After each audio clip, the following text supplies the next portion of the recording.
All right, let's jump right into this explainer of the chapter. We're going to discover how the abstract math of trigonometry is actually a super practical toolkit for, well, decoding the physical world around us.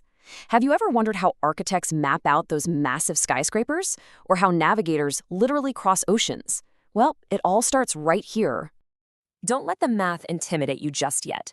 Today we're covering 1. The measurement problem, 2. The trigonometry toolkit, 3. Solving simple triangles, 4. Tackling complex problems, and finally, 5. Trigonometry in everyday life.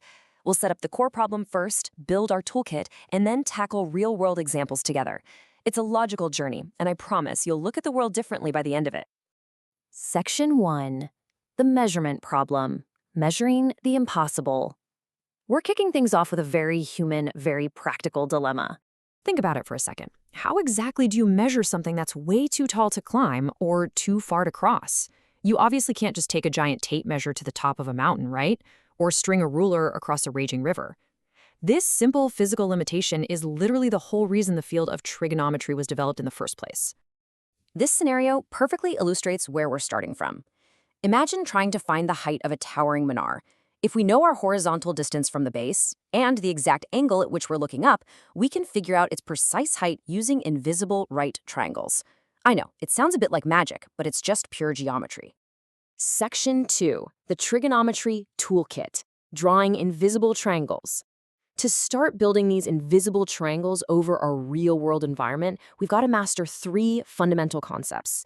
These are the core tools you'll use every single time. First up is the line of sight. I want you to think of the line of sight as a literal laser pointer, shining straight from your eye directly to your target. Whether you're staring at the peak of a tower or down at a rock on the ground, that direct, unbroken path, that's your line of sight. Next, we have the angle of elevation. The key takeaway here is that an angle of elevation always correlates with a physical act of tilting your head to look up. It's the exact space between looking straight ahead and raising your vision toward the sky. Take someone watching a kite fly, for example. If you draw an imaginary horizontal line straight out from their eye level, the angle of elevation is that specific slice of space sitting right between that flat eye line and the string going straight up to the kite. And on the flip side, we have the angle of depression. This is exactly what happens when you have to physically lower your head to look down at something that's below your eye level. Imagine standing on a balcony. Your horizontal reference line still shoots straight out from your eyes. The angle of depression drops downward from that flat line, right towards, say, a flower pot on the ground.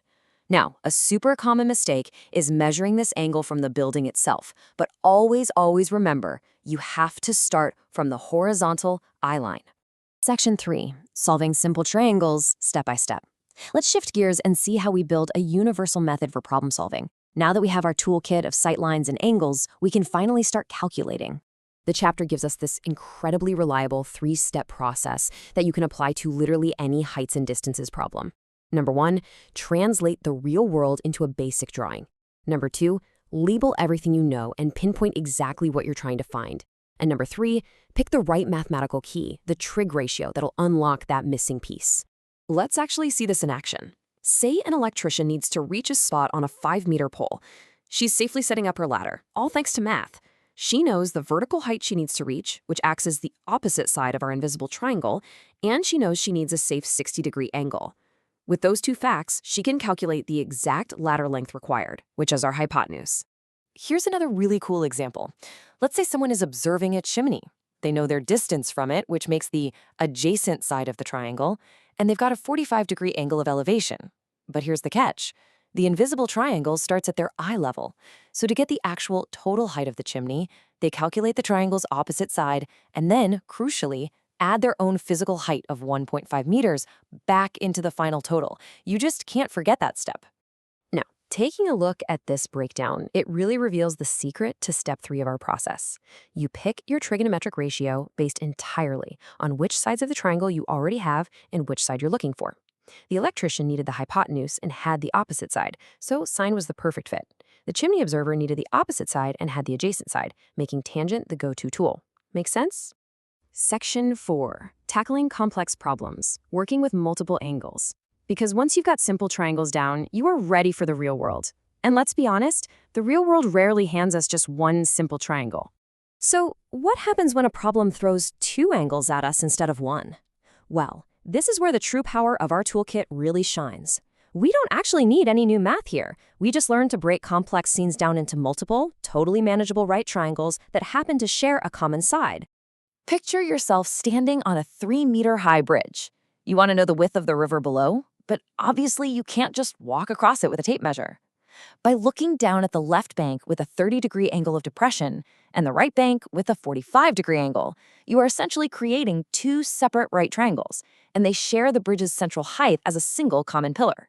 The strategy here is brilliant, just because it's so simple. We just solve each side independently. You use the tangent ratio for the left triangle to find that chunk of the riverbed, and then use tangent again for the right triangle to find the other chunk. Then, you just add those two horizontal distances together. Boom, we've mathematically crossed the river without ever getting our feet wet. Now, this brings us to another awesome type of complex problem: shadows. In this scenario, we actually don't know the tower's height, and we don't even know the original shadow's length. The only thing we know is how the shadow changes. It lengthens by 40 meters as the sun's angle drops from 60 degrees down to 30 degrees. Because we have two overlapping invisible triangles, we can set up a system of algebraic equations. One equation represents the sun at 60 degrees, the other at 30 degrees. Since they share the exact same tower height, we can just substitute one equation right into the other. And just like that, the hidden variables are unlocked, revealing the tower's true height to be 20 times the square root of 3 meters. Section 5. Trigonometry in Everyday Life. Invisible Geometry. As we wrap up this explainer of the chapter, I really hope you're seeing that this is way more than just passing a math test or crunching numbers on a whiteboard. Trigonometry is literally the invisible mathematical scaffolding of our physical reality. You are now equipped with the ultimate architectural toolkit. Just by understanding the line of sight and the angles of elevation and depression, you can map out distances and heights with nothing but your vision and a little bit of geometry. You can legitimately measure the impossible. So, here's a thought to leave you with. The next time you look up at a towering skyscraper or peer down from a high balcony, what hidden triangles will you calculate? The world is absolutely full of hidden math just waiting to be decoded. Keep your eyes open, keep practicing drawing those invisible lines in your mind, and never stop measuring the impossible. Thanks for joining me on this explainer, and keep exploring.